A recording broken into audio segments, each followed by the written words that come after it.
que se abstienen de leer el libro de Apocalipsis, porque ciertamente es un libro de juicio, un libro de que habla de lo que va a pasar al final de los tiempos. Pero el Señor, en su infinita bondad, antes de emitir todos los juicios y revelárselos a Juan, le mostró a Juan cómo debía comportarse la iglesia para que esos juicios no cayeran en nosotros. Entonces, ciertamente el libro de Apocalipsis es un libro que hay que saberlo estudiar, es un libro de mucho respeto, tiene muchas cosas que aprender, pero no nos debe dar temor si tomamos todos los consejos que el Señor le da a las 7 iglesias de Asia Menor, para que nosotros los sigamos, los tengamos en cuenta, y cuando vengan todos esos juicios que sí van a venir, hay mucha gente que dice que el infierno no existe, que el infierno lo estamos viviendo en esta tierra, pero yo creo que hay un cielo, pero también creo que hay un infierno, y que un día vamos a estar delante del Padre. Y dice la palabra de Dios que todo el que se haya escrito en el libro de la vida será, adelante, bienvenido, buen siervo fiel, le van a decir, pero al que no, no vamos a poder entrar a esas promesas hermosas que tiene el Señor para la eternidad. Recordemos que son siete iglesias: Efeso, Esmirna, Pérgamo, Tiatira, Sardis, Filadelfia y Laodicea. Y haciendo un pequeño resumen, ¿verdad? La iglesia de Efeso fue una iglesia que perdió su primer amor. Fue una iglesia que dice que hacía obras por amor a su nombre, pero el Señor no era el primer amor de ellos. Y todos sabemos qué significa tener un primer amor. Ese amor de que no nos acostamos si no hablamos con esa persona. Ese amor que podemos durar horas hablando, ¿cierto? Todos pasamos por ese enamoramiento. Y cuelga tú y no, y estamos juntos y cuando estamos juntos no queremos que ese tiempo se acabe, no queremos que ese tiempo esté como que, sino que sea eterno. Pero tristemente pasa, y pasa, el Señor cuando habla siempre compara su iglesia con la novia, con un matrimonio, ¿verdad? Y de hecho vamos a estar en las bodas del Cordero. Y tristemente a la iglesia de Efeso le pasó lo que le pasa a muchos matrimonios hoy en día. Están en un enamoramiento, en una euforia, quiero estar contigo, y apenas se casan, viene el enfriamiento, ya no hablan, el día a día, el cansancio, todo eso los va apartando, y llega un momento en que, vamos a separarnos porque ya el amor se acabó. Y ciertamente la Biblia dice en el libro, en las cartas que Juan le escribió a la iglesia, dice que el amor no deja de ser. Entonces no es que dejamos de amar, es que dejamos de cuidar ese amor. Es como una matica, cuando la sembramos, la dejamos ahí, y si no le ponemos agüita, si no la ponemos al sol, esa matica poco a poco se va a ir entristeciendo. Así igualito pasa con el amor. Y así igual como pasa en un matrimonio, pasa con nosotros como hijos de Dios. Cuando nos convertimos, eso le hablamos a todo el mundo y queremos comernos el mundo predicando, y cuando ya va pasando el día queremos leer la Biblia todos los días, nos paramos en la madrugada, eso es una locura. Pero cuando ya va pasando el tiempo dejamos de leer la Biblia, ya nos da sueño y empieza ese que la Biblia lo llama espíritu de estupor, que es como un espíritu de adormecimiento, que ya no captamos las cosas, ya no nos llama la atención venir a la iglesia. Y en realidad eso fue lo que le pasó a la iglesia de Efeso. No que dejó de amar, sino que ese amor no era lo primero en su vida. Luego vemos a la iglesia de Esmirna, que es esa iglesia pobre, que contradice hoy todos esas predicaciones de que tenemos que ser prósperos, que tenemos que tener, que si no tenemos nos falta fe, o no estamos haciendo X o Y cosas. Esa fue una iglesia que dice la palabra de Dios que era pobre, pero el Señor entre paréntesis pone, pero tú eres rico. Es una iglesia que sufría blasfemia de los demás cristianos. Era una iglesia que iba a sufrir cárcel, tribulación, persecución.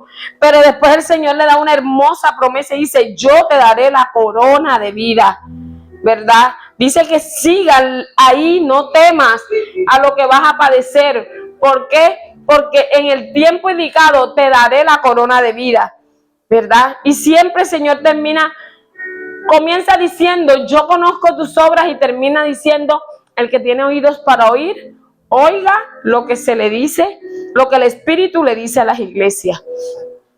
Luego viene la iglesia de Pérgamo, que es una iglesia que moraba donde moraba Satanás, y que aún que moraba ahí, y que uno de los siervos más fieles, ¿verdad?, había muerto, Antipas, de una manera horrorosa. Antipas fue quemado en un caldero de aceite, lo metieron vivo en una olla de aceite. Ellos aún mantenían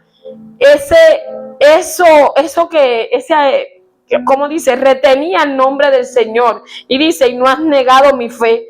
Pero era una iglesia que había permitido que se predicaran doctrinas diferentes a las que Dios había estipulado por medio de nuestro Señor Jesucristo, ¿verdad? La doctrina de Balán y de Balac, ¿verdad? Y la de los nicolaitas, que se las he explicado en muchas ocasiones, no vamos a entrar ahí. Luego viene la iglesia de Tiatira, que dice que es la iglesia donde permitieron que esa mujer Jezabel predicara todo contrario, y hacía esa mujer Jezabel, enseñaba cosas y ellos lo toleraban, enseñaba a la iglesia a fornicar, a comer cosas sacrificadas, y el Señor le dice, yo te doy un tiempo para arrepentirte, y si no lo haces, la muerte llegará a ti.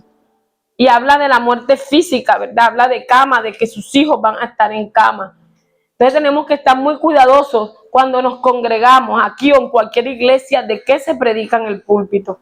Y que no todo lo que sale de un púlpito se le puede decir amén. Hay que escudriñarlo a la luz de la palabra. Luego viene la iglesia de Sardis, que es una iglesia que ya estaba muerta. Y ese es de los juicios más duros de las 7 iglesias, el de ellos y el de la Odisea.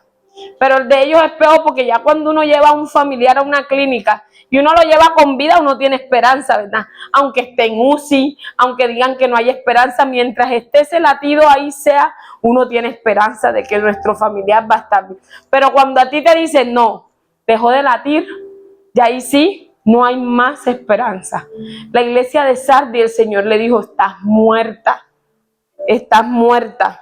Dice que habían unas pocas personas en Sardis que todavía mantenían la fe del Señor, pero era una iglesia muerta. Y hoy vamos a hablar de la iglesia de Filadelfia. Vámonos a Apocalipsis, capítulo 3, versículo 7, y vamos a hablar de la iglesia de Filadelfia. Y esta es una iglesia como la iglesia de Esmirna, una iglesia que nada se le reprochó. ¿Cuántos queremos estar en una iglesia así? Que el Señor nos diga que las cosas están bien, que las estamos haciendo bien y que tenemos que mantenerlas en ella. Entonces, vamos a leer el mensaje a la iglesia de Filadelfia. Está en el capítulo 3 de Apocalipsis, verso 7. Y dice la palabra de nuestro buen Dios. Voy a leerla en el nombre del Padre, del Hijo y con la comunión del Espíritu Santo. Y dice: escribe al ángel de la iglesia en Filadelfia. Esto dice el santo, el verdadero, el que tiene la llave de David, el que abre y ninguno cierra, y el que cierra y ninguno abre. Yo conozco tus obras. He aquí he puesto delante de ti una puerta abierta, el cual nadie puede cerrar. Porque aunque tienes poca fuerza, una iglesia de poca fuerza, supuestamente, has guardado mi palabra y no has negado mi nombre. He aquí yo entrego a la sinagoga de Satanás a los que se dicen ser judíos y no lo son, sino que mienten. He aquí yo haré que vengan y se postren a tus pies y reconozcan que yo te he amado, por cuanto has guardado la palabra de mi paciencia. Yo también te guardaré de la hora de la prueba que ha de venir sobre el mundo entero, para probar a los que moran sobre la tierra. He aquí yo vengo pronto. Retén lo que tienes para que ninguno tome tu corona. Al que venciere, yo le haré columna en el templo de mi Dios, y nunca más saldrá de allí. Y escribiré sobre él el nombre de mi Dios y el nombre de la ciudad de mi Dios, la nueva Jerusalén, la cual desciende del cielo de mi Dios, y mi nombre nuevo. El que tiene oídos, oiga lo que el Espíritu dice a las iglesias. Amén. Primero dice, escribe el ángel de Filadelfia, y ya en el capítulo 1, Juan explica que son los 7 ángeles, que son las 7 estrellas, y dice, yo soy el santo, el verdadero, Jesús es el Hijo de Dios. Y hoy en día se han levantado muchas doctrinas que le han quitado ese valor y ese poder a nuestro Señor Jesucristo. Que si es Dios, que si no es Dios, que si es una cantidad de cosas que se ha levantado, pero Cristo es Dios. Y la Biblia dice que nadie llama a Dios, a Jesús Dios, si el Espíritu Santo no mora en él. Y Jesucristo es grande, Él es el que nos salvó. Él pagó nuestras faltas. A veces le quitamos valor a la gracia que tuvimos y no merecíamos de parte de Dios por medio de nuestro Señor Jesucristo. La cuestión era que estábamos muertos. La cuestión era que estábamos metidos en pecados, en delitos, en cosas que nos apartaban de Dios. Y dice la palabra de Dios que sin derramamiento de sangre no hay remisión de pecados. Pero en la antigüedad el pueblo de Israel, ¿cómo hacía la remisión de pecados? Cada año el sumo sacerdote, que era el único que tenía acceso al trono de la gracia, al lugar santísimo, tomaba un corderito no mayor de 1 año, que fuera un corderito sin mancha, sin ningún defecto. Iba al lugar santísimo, presentaba ese corderito y por 1 año los pecados del pueblo eran perdonados. Luego volvía al pueblo y hacía de las suyas otro año otra vez. Y otra vez al año venía ese sumo sacerdote y agarraba otra vez un cordero, ¿verdad? Así como les dije, sin mancha, sin arrugas, sin defecto. Lo llevaba otra vez al lugar santísimo, lo ofrecía a Dios y los pecados eran borrados por otro año y así era sucesivamente. Todos los años el sumo sacerdote tenía que hacer el mismo procedimiento. Pero ¿qué pasa? Ese sumo sacerdote se acercaba solo por las tribus de Israel. Pero un día el Señor, desde Génesis 3:15, dio un plan de salvación para todos. Y vino ese cordero inmolado, ese cordero sin mancha, sin arruga. Dice la palabra de Dios que no había maldad en él. Y entró una sola vez y para siempre al trono de la gracia. Y hoy podemos entrar confiadamente al trono de la gracia y clamar por el oportuno socorro y decir, Abba Padre, que es papá, papito mío. Los israelitas no dicen papá como nosotros acá, porque obviamente es otro idioma, pero ellos hablan Abba. Abba es como Padre mío, papá, Padre mío eterno. Él es nuestro Padre. Y cuando nuestro Señor Jesucristo murió, para entrar al lugar santísimo había un velo. Y hace unos días veía un documental y dicen que no es cualquier cortina como esta que con una cuchilla se va. Era un velo grueso que ni siquiera con una tijera o era fácil de romper porque era un velo de bastante, o sea, era bastante grueso. Pero cuando Jesús muere, ese velo es roto en dos. Ese velo en el que solo podía pasar el sumo sacerdote, Jesús al momento de morir rompe ese velo, lo que significa que daba entrada a nosotros para poder clamar. Antes la gente no podía clamar directamente a Dios, tenía que buscar al sacerdote, el sacerdote que era la persona que, entre comillas, era la santa, la que se guardaba, la que hacía todos los, ¿cómo se llama? Los ritos para santificarse, y esa era la que llegaba y te presentaba tus peticiones al Padre. Hoy no tenemos otro intermediario, hoy podemos clamar directamente a Jesús para que intervenga, interceda por nosotros. Pero hoy en día se han levantado un montón de doctrina, quitándole el poder al santo, al verdadero. Y Jesús dice aquí a la iglesia de Filadelfia: yo soy el santo, el verdadero, el que tiene la llave de David. Y la llave de David es una metáfora que representa poder y autoridad para abrir y cerrar puertas, tanto físicas como espirituales.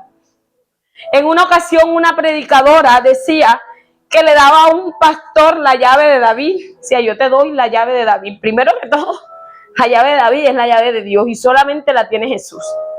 Es una metáfora, pero el único que abre y cierra puertas es Dios. Vámonos un momentico a Isaías sin perder Apocalipsis. Dice la palabra de nuestro buen Dios. Isaías 22, cuando lo encuentren pueden decir amén. Isaías 22. Dice la palabra: y pondré la llave de la casa de David sobre su hombro, y abrirá y nadie cerrará, y cerrará y nadie abrirá. Ahí le está diciendo en ese momento a ese rey que Dios le iba a dar a él puertas abiertas, no que él iba a abrir las puertas, que Dios es el que abre puertas.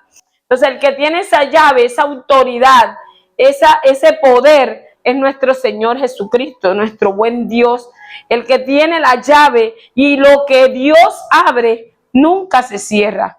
Y lo que Él cierra nunca se abre. Y a veces queremos estar peleando con puertas que se cierran y uno las quiere abrir a como dé lugar. Pero cuando Dios dice no, es no y nada podemos hacer. Ese Dios grande, verdadero, que abre y cierra puertas, le está hablando a la iglesia de Filadelfia. Y le dice: yo conozco tus obras. Y cada que tomo este tema, les digo que se lean el Salmo 139. Es una forma hermosa de cómo Dios describe que no nos podemos escapar de la presencia de Dios. Dice que si subo a los cielos, allá es su trono. Y si me voy al fondo de la tierra, ese es el estrado de sus pies. Que no hay lugar donde tú te puedas separar y que Dios no te esconda. No te encuentre, perdón. Entonces Dios sabe tus obras, todo lo que tú haces. Siempre se los he dicho. Cuando crean que nadie los ve, cuando crean que están escondiditos, es que aquí nadie nos ve, vamos a hacer esto. Ahí está Dios. Y Dios te está viendo. Dice: he aquí yo he puesto delante de ti una puerta abierta, la cual nadie puede cerrar. Y es una bendición que Dios le diga a una iglesia que tiene una puerta abierta y que nadie la va a poder cerrar. Eso es una bendición que nosotros debemos de tener y atesorar en nuestro corazón. Porque si Dios abre una puerta, eso quiere decir que pueden venir vientos, tempestades, puede venir lo que se quiera levantar hasta el mismísimo infierno. Pero si Dios la abrió, nadie, pero nadie tiene el poder de cerrarlo. Y dice: porque aunque tienes poca fuerza, y yo dije ahorita que leí al principio poca fuerza entre comillas, ellos no tenían poca fuerza. Porque si fue una iglesia que no entendió ni escuchó, no recibió del Señor ningún reproche, para mí esa era una iglesia muy fuerte. Aunque el Señor le dice: aunque tienes poca fuerza, porque muy seguramente ellos sentían que eran pequeños, ellos sentían que quizás no tenían fuerza para salir adelante. Y a veces nos sentimos así, ¿verdad? Una iglesia pequeña, una iglesia donde no vienen muchos, sentimos que no tenemos fuerza, pero Dios le dice: aunque tienes poca fuerza, has guardado mi palabra. Y eso es lo que hace que esa iglesia sea una iglesia que no sea reprochada. Guardar la palabra de Dios. Dice: y no has negado mi nombre. Hoy en día se están levantando muchas personas predicando una cantidad de locuras que ni siquiera están escritas. Hace unos días me dice un muchacho que habla conmigo, me dice: ¿tú sabes quién era el nieto del rey Herodes? Y yo, no, la verdad que la Biblia no dice, y nunca pues me he fijado en quién fue el nieto de Herodes. Dice: no, el nieto de Herodes no sé qué, me empezó a explicar unas cosas que primero que todo no están en la Biblia. Entonces me dice: tú tienes que averiguar más allá de lo que está en la Biblia, porque la Biblia es cuestionable, tú lo sabes. Y yo, bueno, si tú sientes sientes que tienes algo que cuestionarle a la Biblia, es tu problema, no es mi problema. Yo siento que no tengo nada que cuestionarle a la Biblia. Ahora, escasamente entiendo lo que está escrito, porque nunca nos alcanza nuestro conocimiento para entender todo lo que dice la Biblia. Y me voy a poner a buscar lo que no está escrito. No, hombre, eso es un complique. La Biblia lo dice en Deuteronomio 29, las cosas secretas pertenecen al Señor. Las reveladas son las que Él nos ha dado a nosotros para estudiarlas. Y no pasa que a veces uno escucha una palabra, a uno le dice una cosa, pero uno escucha un predicador y dice otra cosa, y uno dice, ay, yo no lo había visto desde esa parte. Porque es que la palabra de Dios es viva y es eficaz, más cortante que espada de dos filos, que penetra hasta partir y romper los tuétanos. Todo lo que nosotros queremos entender, discernir, lo tiene la palabra. Pero les entra un afán en querer tener revelación, y Dios me reveló, y como tú no entiendas sus revelaciones, tú no estás a la altura espiritual de ellos. Tú tienes que buscar más de Dios y ver lo que estás haciendo, porque tú no estás siendo espiritual para entender todas las locuras que se están levantando. Llenas. Y después oraron por planes de teléfono, llenos, para que tuvieras datos por toda la vida. Oye, con tanta necesidad que tiene este mundo, viene un predicador a decirme a mí que va a orar por eso. ¿Ah? Y lo peor es que se llenan y la gente cree, porque somos almáticos. Queremos que nos digan lo que queremos escuchar. Y a quien no le gusta que le digan que va a ser próspero, que va a tener, que va a cualquiera. Si hoy te digo a ti, bebé, vas a tener pero una casa grandota. Y vas a tener un carro y no te va a faltar nada, y nunca tu casa va a perecer, y tu nevera va a estar llena y nunca va a faltar nada. Cualquiera, yo me alegro. Pero es que la Biblia no me manda a mí a predicar eso, me manda a predicar de que ustedes todos y yo somos pecadores. Y que si no aceptamos a Cristo en nuestro corazón, nos vamos para el infierno. Pero es que eso no lo quieren predicar, porque eso hace que las iglesias no se llenen.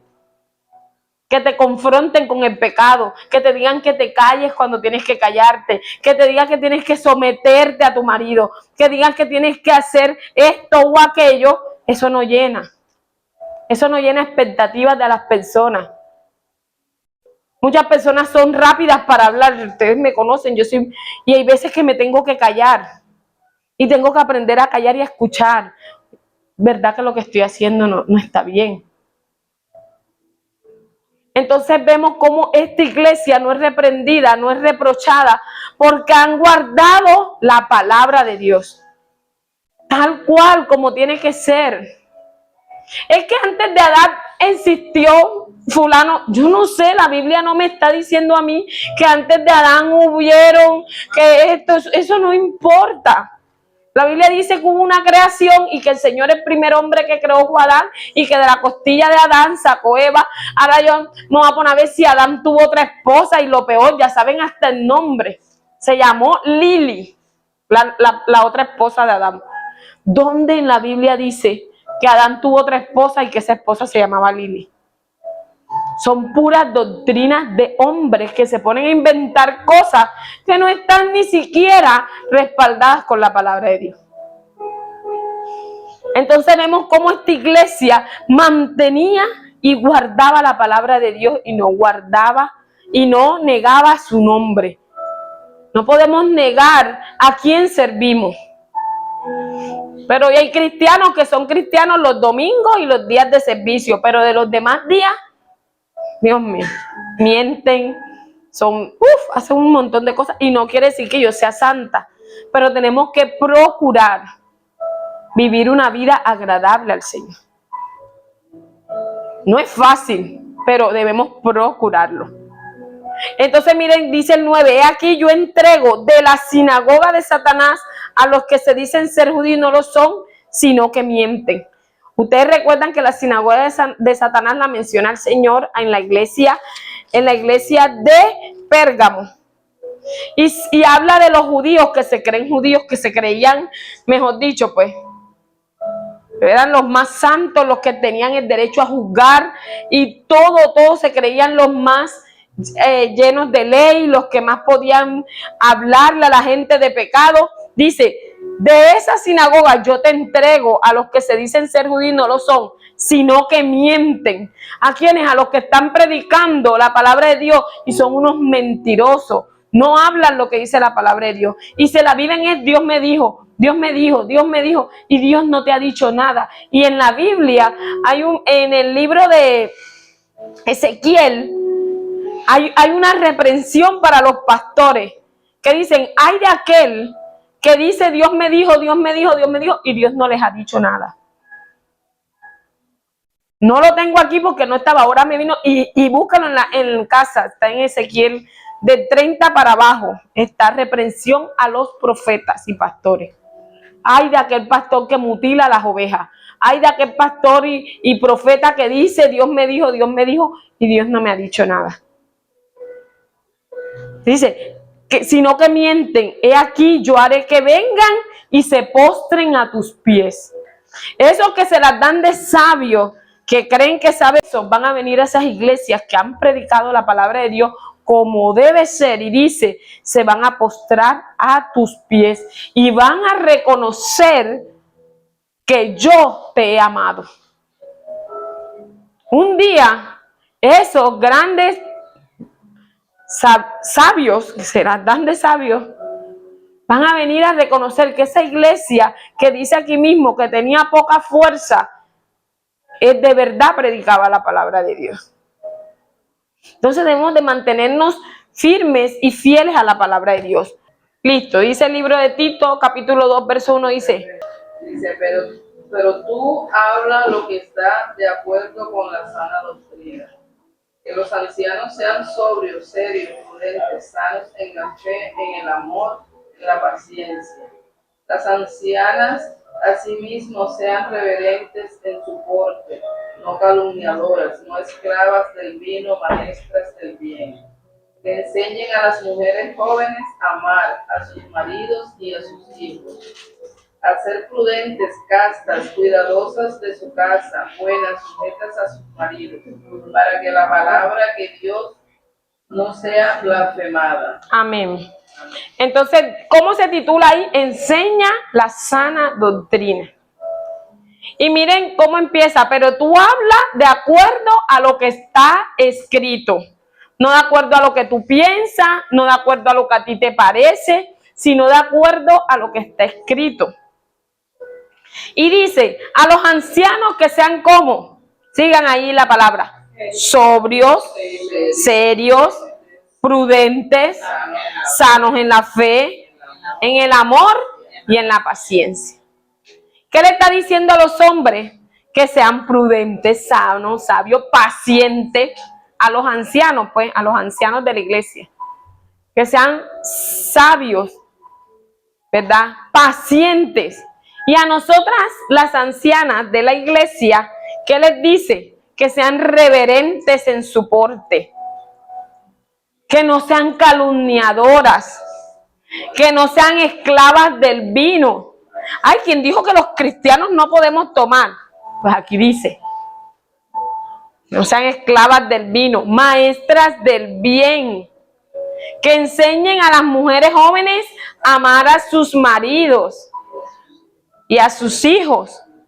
No como a veces te dan el consejo, ay, pero tu casa es de boba tan bonita, tú aguantando a ese hombre.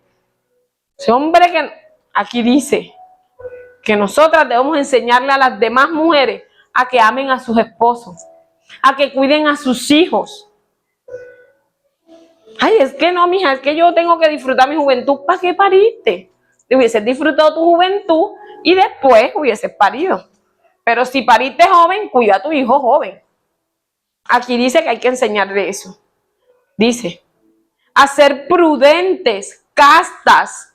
Ustedes saben que casta viene de santidad, bien portadas, ¿verdad? Cuidadosas de su casa, buenas, sujetas a sus maridos. Y eso es lo que no nos gusta a las mujeres. Porque tenemos algo interno que nos gusta como que mandar. Y nosotras no somos las que mandamos en la casa. Nosotras somos ayuda idónea. pero tenemos que someternos al marido, pero eso no llena iglesia. Pero hagan un congreso de mujeres empoderadas y salen esas mujeres empoderadas a dejar marido, porque no te dejes humillar de nadie. Y antes de edificar, lo que están haciendo es destruir los hogares, porque nosotras no las creemos, somos empoderadas, todo lo podemos, todo. Y cuando venimos a ver, hogares destruidos. Entonces miren lo que dice aquí, cuidadosas de su casa. No es que mi marido no quiere que venga a la iglesia, pero ¿por qué? No, porque es que a veces no me da tiempo y no hago la comida. No. Tú puedes venir a la iglesia, pero tú cuidas tu casa primero. Tú dejas a tu marido provisto de tu comida, de tus cosas, y entonces ven a la iglesia y él no va a tener nada que reprocharte a ti. Para que la palabra de Dios no sea blasfemada. A veces nosotros, los mismos cristianos, hacemos que los de afuera se burlen de Cristo.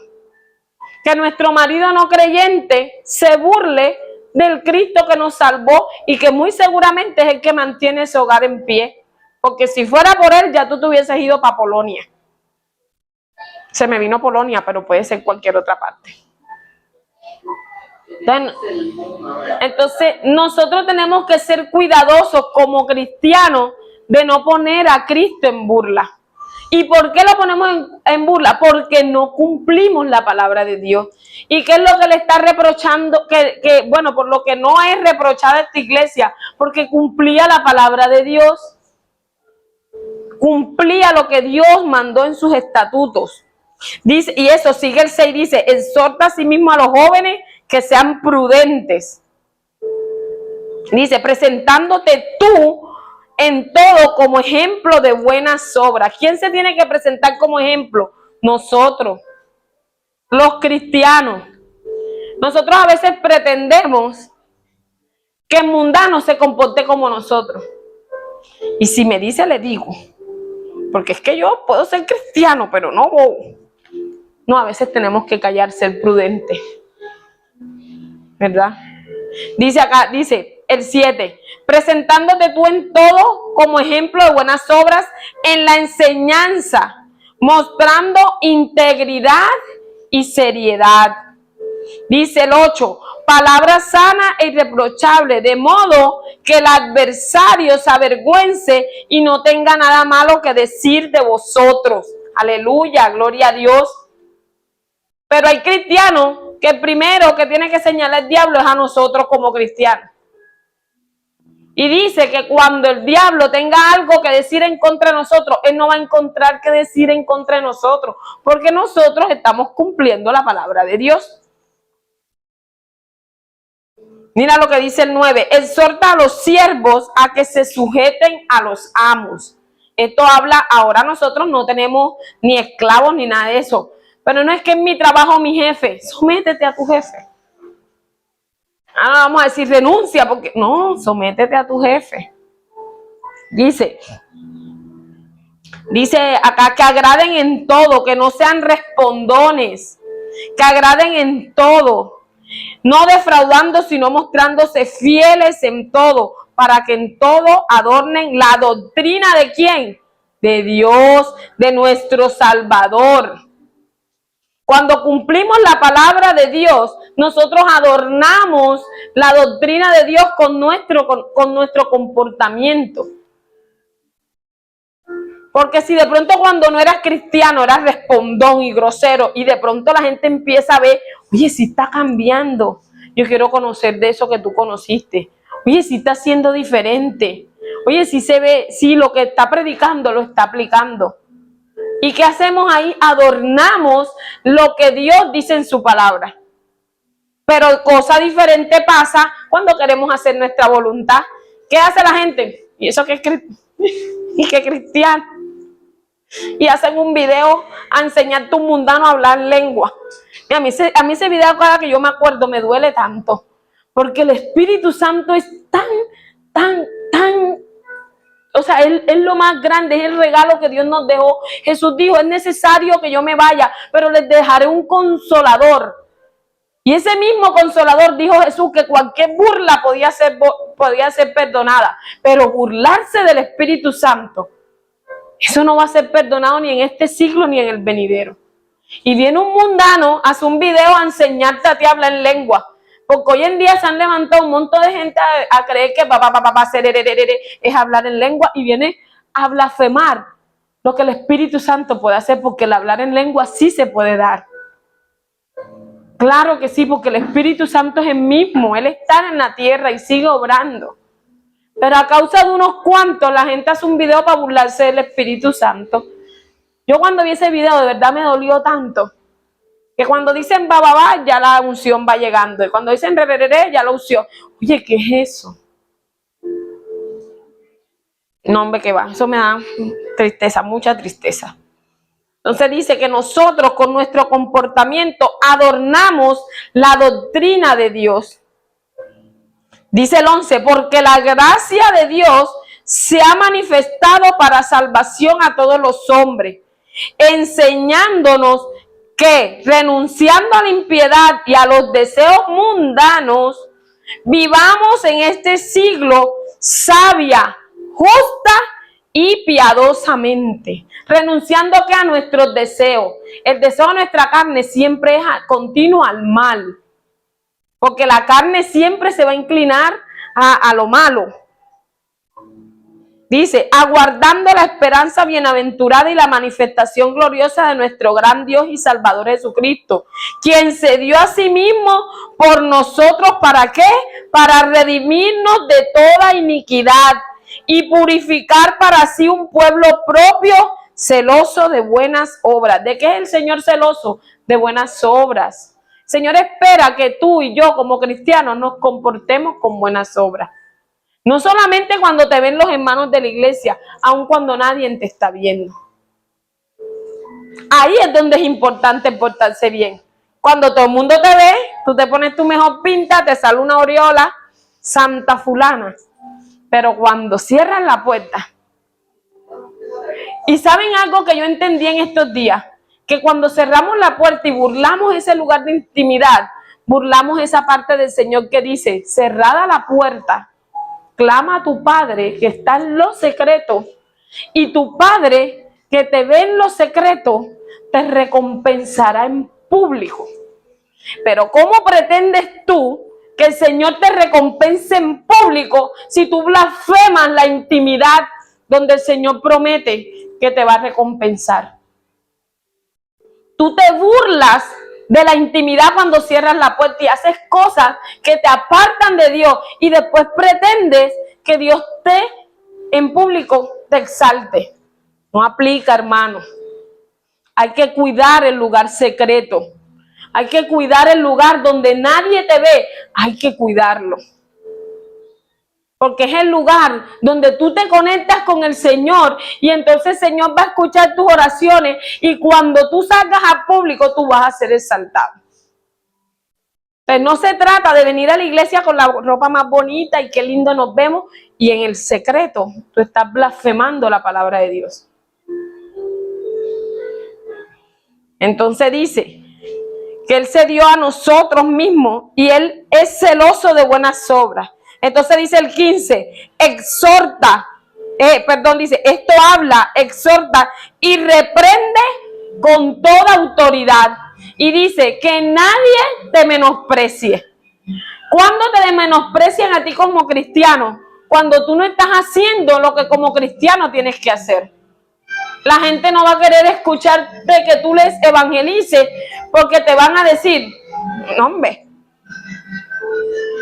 Entonces vemos cómo la iglesia de Filadelfia no fue reprendida porque cumplían la palabra de Dios. Ahí mismo, antecito, en esa misma hoja, no sé, en sus Biblias, está el libro de Segunda de Timoteo 4. Segunda de Timoteo 4. Ahí mismito, en esa misma hoja, lo puedes ver antecito. Segunda de Timoteo 4. Y dice el título, dice, predica la palabra. Dale, Mara, léelo. Encarezco delante de Dios y del Señor Jesucristo, que juzgará a los vivos y a los muertos en su manifestación y en su reino. Y que prediques la palabra, que instes al tiempo, fuera de tiempo, redarguye, reprende, exhorta con toda paciencia y doctrina. porque vendrá tiempo cuando no sufrirán la sana doctrina, sino que teniendo comezón de oír, se amontonarán maestros conforme a sus propias concupiscencias, y apartarán de la verdad el oído y se volverán a las fábulas.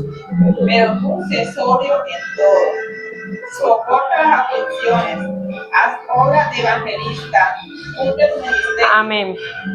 Entonces dice aquí en 2 Timoteo, te encarezco delante del Señor, que juzgará a los vivos y a los muertos en su manifestación y en su reino, que prediques la palabra, que instar es como que insista, que digas, que predique a tiempo y fuera de tiempo. Porque creemos que predicas el domingo, pero si te encuentras un amigo y le dices, oye, mira, te tengo algo que... No, dice que instes a tiempo y fuera de tiempo. Dice, redarguye, reprende, exhorta con paciencia y doctrina. Pero hoy no queremos aceptar la exhortación y la disciplina. Si mañana viene aquí mi hermanita y está haciendo algo malo, yo conforme a la palabra le puedo decir, mami, mira, esto que estás haciendo y esto que estás haciendo no está bien. Mañana se va para otra iglesia y vas a vivir toda la vida de iglesia en iglesia, porque es que no es la iglesia que tiene que cambiar la predicación, eres tú que tienes que cambiar y someterte a la predicación.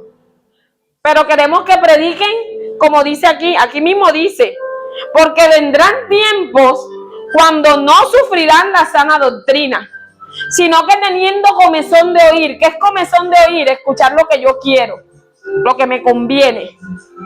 Entonces creen que esto es un restaurante, cuando nos dan el menú, ¿verdad? Esto me gusta, esto también me gusta. El Salmo 23 me encanta, pero cuando me dice que me porte bien, eso no quiero que me hablen de eso. Y están aquí queriendo escuchar lo que me gusta, pero lo que no me gusta, yo voy a hacerme los oídos sordos.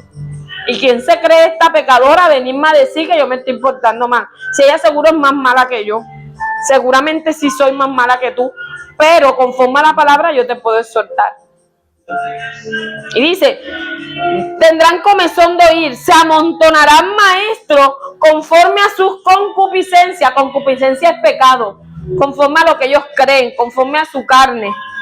Y dice, y apartarán de la verdad del oído y se volverán a las fábulas. ¿Qué es una fábula? Una historia que sí seguramente va a dejar una moraleja. ¿Cuántos sabemos, verdad? La liebre y la tortuga dejan una moraleja, pero no quiere decir que esa moraleja sea palabra de Dios. Entonces, muy seguramente sus enseñanzas te van a dejar su predicación te va a dejar una enseñanza, pero no necesariamente esa enseñanza viene de Dios. Entonces dice, fábulas, pero tú sé sobrio. Sobrio es puestecito en tu lugar. Soporta las aflicciones. No, pero aquí no queremos vivir en aflicciones, queremos vivir, mejor dicho, en victoria. Haz tu obra de evangelista, cumple tu ministerio. Entonces vemos cómo esta iglesia, para mí esta iglesia cumplía todo esto. Era una iglesia que hacía la palabra de Dios.